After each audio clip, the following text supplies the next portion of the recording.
I promised you all that we'll have an exclusive talk with Imam Taha Ali, who is also an officer with Toronto Police. So here we are. Today we're going to ask him questions which are on top of every Muslim's mind, especially the youth, given the circumstances that are going on right now. Interview your future self with Tabish Shad.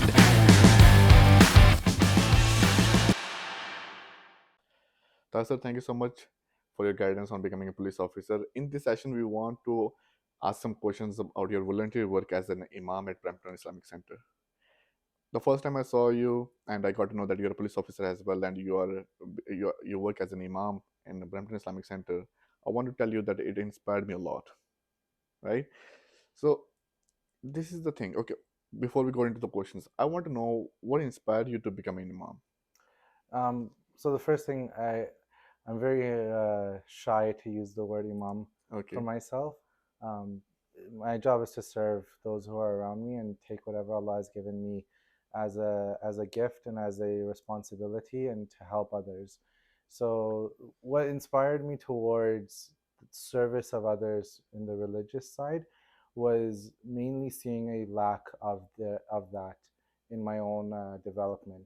yeah. So I would have been probably maybe 15 or 16 years old, Mm. where I wanted to enter that, or I was inspired towards that, fixing my relationship with Allah and becoming a better person, MashaAllah. in the eyes of God Himself. Mhm. And what I found was that there was a lack for the basics of the Canadian youth that was growing up. Yes. So when it came to Islamic education or development or learning, we had, maybe you could say, two sides of the coin, right? Yeah. Either one side that says, you know what, just say that you're a Muslim, say your Shahada, and you're fine, that's okay. And then there was another side where it was very, you know, almost strict and rigid in terms of who you are and what you have to do. So I wouldn't say that I was necessarily inspired towards becoming an imam. My inspiration was to become a better Muslim, and Okay. to become closer to Allah, Mhm. and to become closer to my religion, to help others around me. And as that happened, then certain masajid saw a use for me in their services, Yes. and so those doors opened for me. But it was never I was never necessarily inspired towards being an imam specifically, Yeah. or yeah, even having any kind of public face when it comes to it. For me, it was about becoming closer to Allah, fixing my relationship with Allah, becoming a better person. And as things progressed, certain organizations saw that I could benefit them Yes. and benefit their congregation and their community. And I saw it as a way that if I could help others, then Allah will help me. If I'm able to help somebody else be guided towards that truth, then it strengthens my relationship with Allah. Right. So that's kind of, I would say, the inspiration of it. So, mashallah, we can say that you had the intention and the doors opened, and you are at a level where you are at right now, Mhm. right? This is one thing that I want to say, and I was waiting for this moment for this statement. I won't say it's a question. That when I saw you, leading the prayer in mosque, and I got to know that you're a police officer as well, it inspired me to become a better Muslim myself. And this is something so wrong about, I will say, South Asian culture from where I belong. Mhm. You know, it's very unfortunate that I have to say this, but I'll say this regardlessly, that the worst thing that happened to South Asian Muslim community was the invention of Maulvi profession. We call it Maulvi. Mhm. What happens that people just treat it as a full-time career. They depend on that Yeah. one source of income only. And as a Muslim youth, if I see a person leading the prayer who has no worldly achievements, because we live in a hyper competitive world today, Yeah. will you agree with me? Yes. Right Yeah. now, if I don't see a person who is having some worldly achievements as well, I'm not inspired to follow Be that like that career, person. follow that path, right? Mhm. So this is something that I saw in you, and I think we need more people like you. What will you say that Muslim youth can do to get better in their Islamic studies? Connect with the Quran. right? Yeah. That's the main thing that I would say for anyone. Hmm. It's literally the one thing that's helped me throughout my life and throughout my journey Yes. was having a connection with the Quran. And I feel that especially for our youth, we are hyper exposed when it comes to social media. Yes. So, and I went through the same development in my time. You say that I want to become a better Muslim, so now I want to, learn more and, Mm. become more knowledgeable or educated on the religion. So the first thing we do is, what do we do when we want to learn about anything? Is we go online, right? Yeah. And online, especially in social media, YouTube, etc., all of these things, the focus is always sensationalized topics, Right. controversial topics, debates. Hmm. You see two people arguing and they're bringing this point and that point and this point and that point. And unfortunately, it leads to a lot of youth developing their religion in a contest. Yes. So I'm learning this about my religion so that I can argue with that person. I'm learning this so it strengthens my opinion on this. That's so true. I'm gaining this so that I can write a long post on my Instagram or my Twitter, or I can repost this and that. It's a very argumentative and a very debate Oriented. fueled learning. Hmm. Whereas when you learn Islam from a traditional side, Yeah. the idea and what my teachers would always teach us is, number one, you have to have a connection with the Quran. Yeah. If Quran isn't a part of your day-to-day life, then you're in the wrong field right now. You're in the wrong area right now. Yeah. You have to connect with the Quran on a personal level, Mm. right? And if that means for you learning how to recite the Quran properly, then you go about that. If it's for you to learn how to, memorize the Quran, then you go about that. It's unfortunate that a lot of times, especially growing up, you'll see people who, they know all of this history about Islam, they know about, all of these different things, but you ask them to recite basic surahs of the Quran, and they're making like little mistakes in their recitation, their Mm. pronunciation isn't perfect. So then the question arises: is where's the focus, right? What are you focused on? Are You want you to win debates, or Yeah, you are actually you want to? focused on being able to give long speeches and debates and write posts online, or are you focused on actually being close to Allah? Wow. And that closeness comes when you humble yourself and you connect with that message of Allah, which is the Quran. Wow.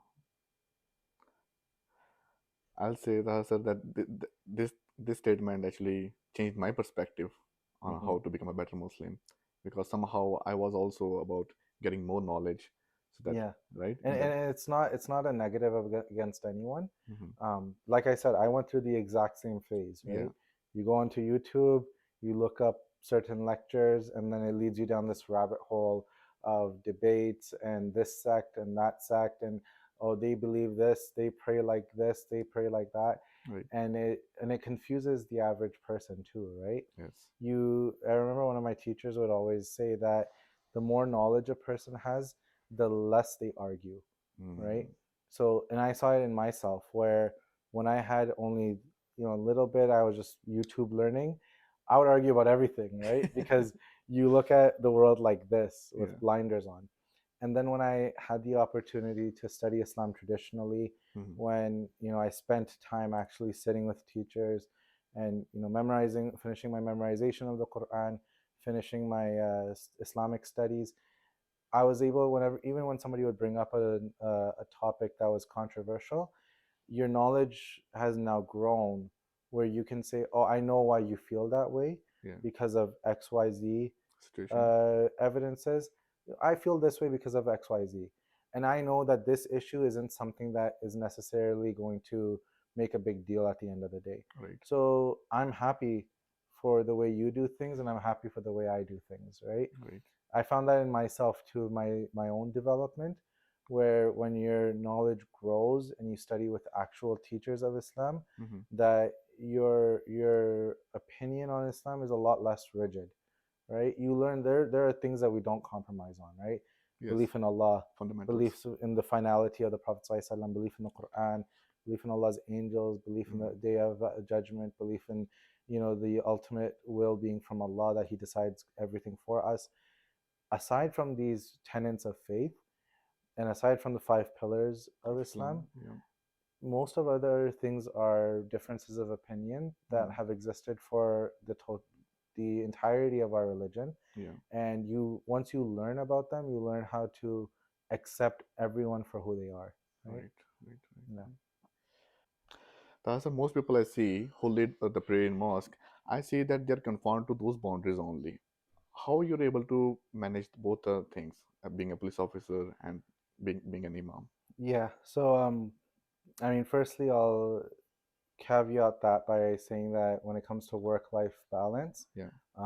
the way the scheduling with policing is one where you have long days of work, Yeah. but a long time off as well, right?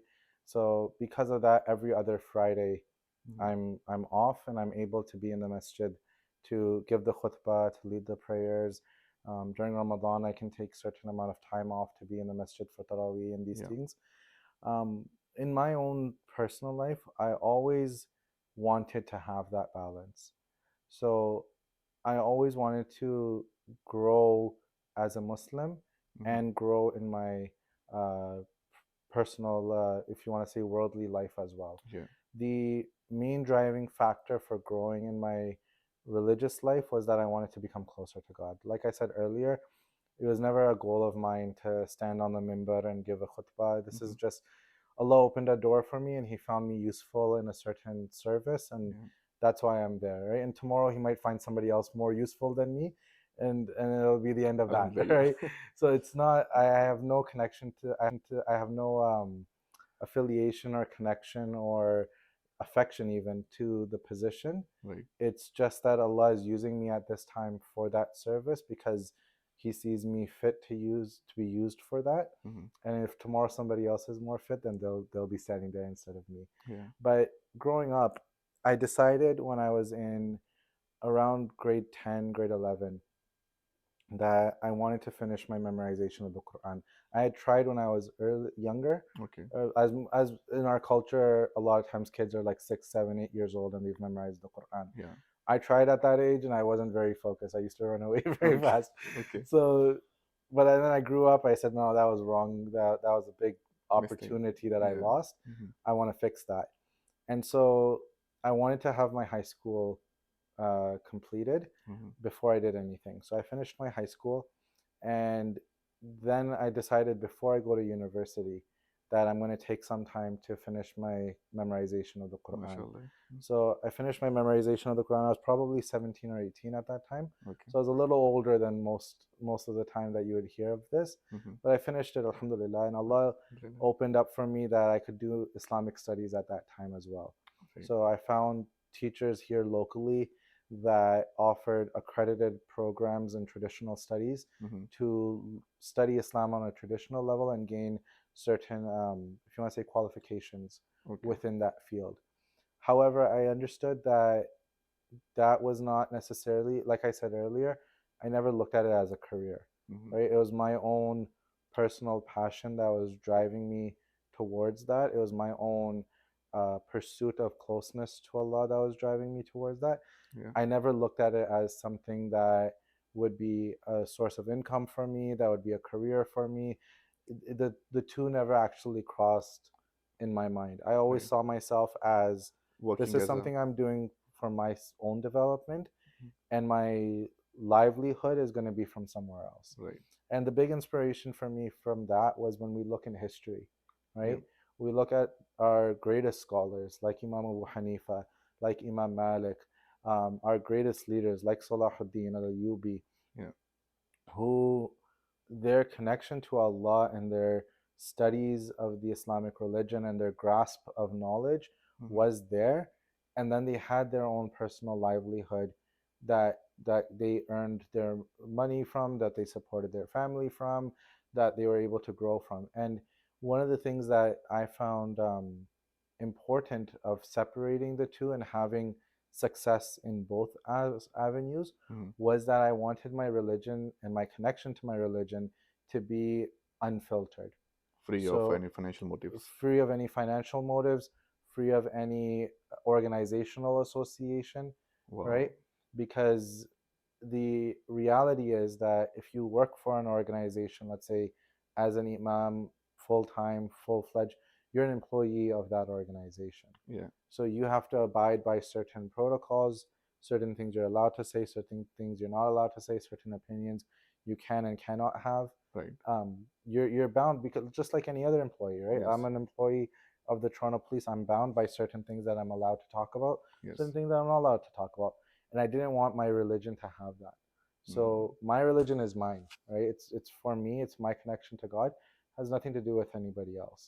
And so I wanted to grow in that on my own terms, in my own way, and not have a financial Motives. bias or a financial motive tied to it. So I studied Islam again, like I said, traditionally with local scholars. After I've completed my memorization of the Quran, studied it to what I would say humbly as an intermediate level. Yeah. So above the basics of what we learn, a more intermediate level, an academic level, if we will. And at the same time, so I was studying my Islamic studies. I found great programs that I could do in the evening, and then I was still going to school in the morning doing my regular university. So in my life, I always kept both things kind of going at Yeah. the same time, Yeah. and because they serve different purposes within our life, right? That's right. Your career and the way you grow in your career and the way you grow in your religion are two aspects of you yourself, and they both need to be strong.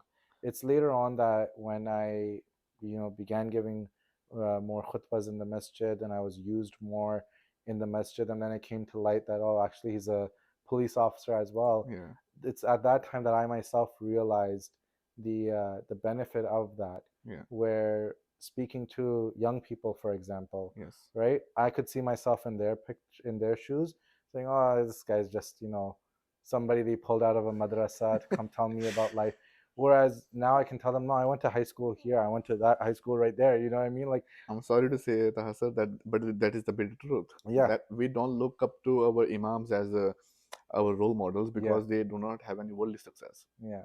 And it's an unfortunate reality, and I am seeing it Yeah. change for the better. Where especially a lot of the young guys that I kind of came up with who developed careers, and they've developed their Islamic studies Yeah. far beyond where mine are, And right? I think this will change our future Yeah, generations for sure. definitely. And the effect that it has on the youth is extraordinary. Yeah. Where you can speak to them, and I do a lot of programs now. Aside from just the khutbas in the masjid, I'm used there quite a bit when it comes to speaking to youth or running youth programs and stuff like that. Yeah.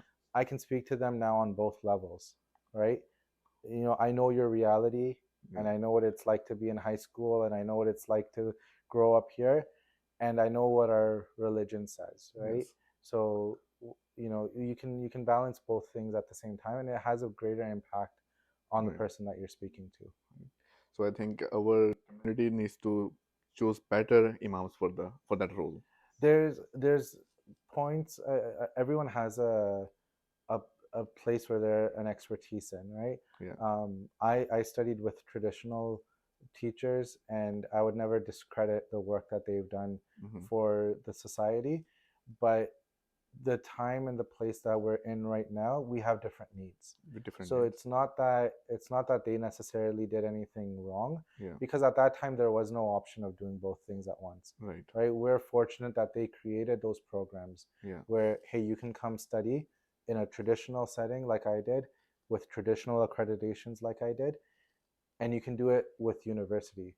But 20 years ago, you go to a madrasa, you're full time in the madrasa. Yeah. You go to university, you're full time in the university. You didn't have an option of doing both, right? So I always caveat that and say, they made that sacrifice, and then they created those programs For us too. because they see that, no, going forward, the next generation of scholars, the next generation of imams, they need to have both things going, Yes. right? So they created those opportunities for us, and I'll always be grateful for the The sacrifice sacrifice that they they made. made, right? Yeah. No. Yeah, it makes more sense now. Tazar, we want to ask you about some questions that are because you have such a deep knowledge about Islamic studies and everything. With the things going on right now, we already know what's going on with Gaza and Israel, the situation. we know that this is a prophecy being fulfilled for sure, right? And I think this might be a question for many people, but I'm gonna ask you on behalf of them. On one side, I'm working towards my worldly matters, my career, my relationships, my home, my future goals. And on the other hand, we see the world coming to an end. Mm-hmm. And at one point, you sit and you say, okay, what I'm doing with my life? Yeah. It's like running in two different directions. Yeah. How we can deal with that situation? You know, there's a hadith of the Prophet ﷺ Sallallahu Alaihi Wasallam. that I think of right when you say this, where he said that if you see the hour coming, meaning you wake up and it is the day of judgment, meaning not that the world is eventually coming to, it's coming to an end That's the day. today, Yeah. right? And he says, and you have a tree that you're going to plant, Yeah. says continue planting it, Mashallah. right? Continue planting that tree. And you ask yourself, what's the logic behind that? That the world's coming to an end, right? And I'm planting a tree and I'm just gonna, like, this tree's not gonna grow. Where is it gonna go? But the reality is that when we can't, the way I gained inspiration from that hadith is that we are only responsible for what we can control. And what we can't control, it's not, it doesn't benefit us to worry about. It doesn't benefit us to be overly, I don't want to say overly concerned, because we have to have concern, but to be to stop our own progress in life because of, right? Just what I mean by this is that we see these things happening, you know, on that side of the world, and like you said, that a lot of us feel that, you know, what am I doing here? I'm living in this comfortable home, going to work, and you know, my brothers. It stops making sense. What is it all worth, right? We have to realize that what we are only responsible for what we can control. So I have a responsibility to my kids right now. So I have to go to work, right? I have a responsibility to my physical health. The body is a trust that Allah has given us. So I'm going to be asked about that. So I need to keep doing that. You know, I'm going to be asked on when that day comes, I'm going to be asked about my treatment towards my parents. So I have to keep visiting them. I have to keep calling them, seeing them, right? I'm going to be asked about my relationship with others, right? These are things I'm going to be asked about. And so we have to make sure that in our personal life, that the purpose of it is not necessarily growth in this world, but growth for our afterlife through this world, right? Allah has created these means for us to benefit ourselves both here and to benefit ourselves in the hereafter.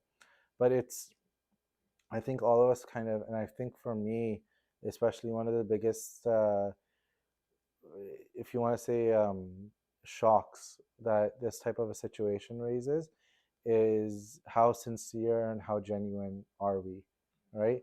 We say, oh, I feel for them, and we post things online, but we go to sleep in warm beds at night. We wake up and we have breakfast on our tables. We live in peace, right? Where does it all come from? And it reminds me of a hadith of the Prophet ﷺ where he says that this nation, this ummah, is like one body. That when one part of it is sick or hurting, the other parts hurt as well. And it's not that we necessarily have their pain, right? Because we don't know their pain, right? But we are feeling something from that last 1 week. Yes. I'm telling you that there is some restlessness among Yes. our lives, right? We are so disturbed. I'll say, I don't want to say this on camera, but I I can feel that a lot of people feel this, that there is different kind of pain this time. Yeah, definitely.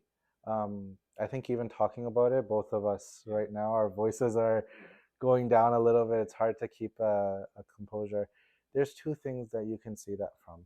Number one is that when one part of our nation and our people hurt, then we hurt with them, right?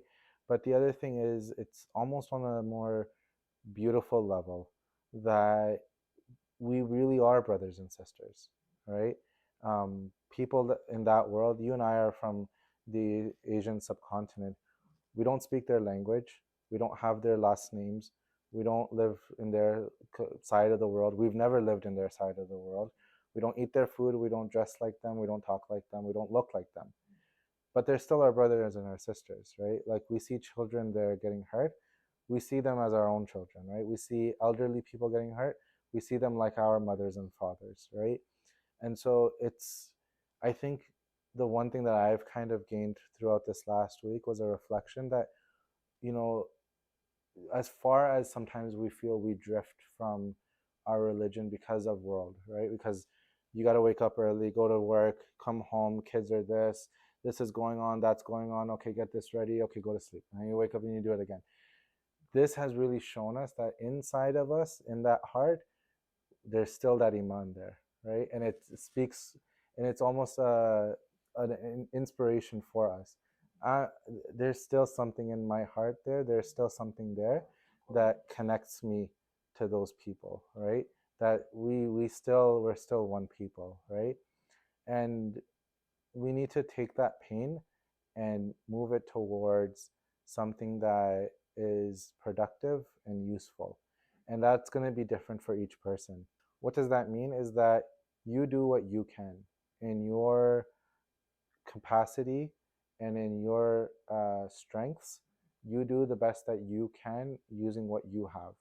I remember I was talking to a friend of mine actually earlier this week, and we were talking about, I think it was 20, maybe it was 2013 or 14, when the a similar attack on Gaza happened. And I remember at that time we were like 19 years old, right? Young, energetic, organizing this in the MSAs at school and going to this demonstration and posting this online and everything. Now we look at ourselves, we feel like old, uncles.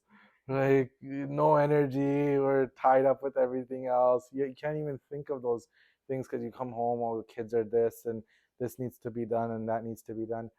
And we reflected on it and said, at that time we had certain qualities that could be used for those people, raising awareness, uh, challenging the status quo, challenging certain opinions, just doing these types of things and helping on a humanitarian level. It's not about one country or the other country. It's not about, whatever political differences. It's just humans, right? It's just helping humans that are over there. And then now looking at ourselves, 10 years later, older, but you can support in a monetary way, right? If there's humanitarian aid that's going to that, yeah. At that time we're making minimum wage, working part-time, could barely look for change in your pocket to pay for the Timmy's coffee, right? Alhamdulillah, now we're well off, so you can support when it comes to humanitarian aid. Maybe you're working in a position where you can influence certain opinions. Maybe you're working in a capacity where, like for yourself in a podcast, right? Bringing these issues to light. So it becomes about each person doing whatever their strengths are and helping in their strengths, right? Even as traditionally or historically, when you look at the gains of the Muslim community, they didn't come because everyone was everything, but it came because as a community they came together. And you over here, for example, like one companion of the Prophet ﷺ, amazing memory. So you're going to memorize the Quran and you're going to preserve it. Another one, your understanding is phenomenal. Abbas radiallahu anh. So you're going to be the tafsir of the Quran, right? You're going to continue that. Uthman radiallahu anh, rich, right? So you're going to support it by giving the monetary benefit. Umar radiallahu anh, strong, right? Fearless. So you're going to lead, right? And that's how we need to look at our situation. It's not about being able to do everything, but it's about doing something that I can do to help over there. And at the end of the day, it's you have to look at it from a humanitarian point of view, right? It's not about put politics to the side, put whatever any other country has to say to the side, put everything, one alliance, the other alliance. We're not here to discuss that. I'm a human, and I'm concerned that by the thousands, human lives are being lost. What can I do to assist with that, right? so much, sir. I love your take on that, and I think it gave me some kind of relaxation or relief in my mind, first of all, and it's going to relax a lot of people out there. Hmm. And thanks so much again for your guidance on both the parts, on becoming a police officer and on the Islamic part. It was my pleasure, and thank you for giving me the opportunity. I don't see my. I have watched a lot of your podcasts. I don't see myself quite at that level, but I was humbled by the invitation. No, no, it's our honor that you came. Thank you for joining us today. Share it with your friends and subscribe to our channel because we'll keep bringing interviews with experts in your field to boost your career growth. See you all on the top.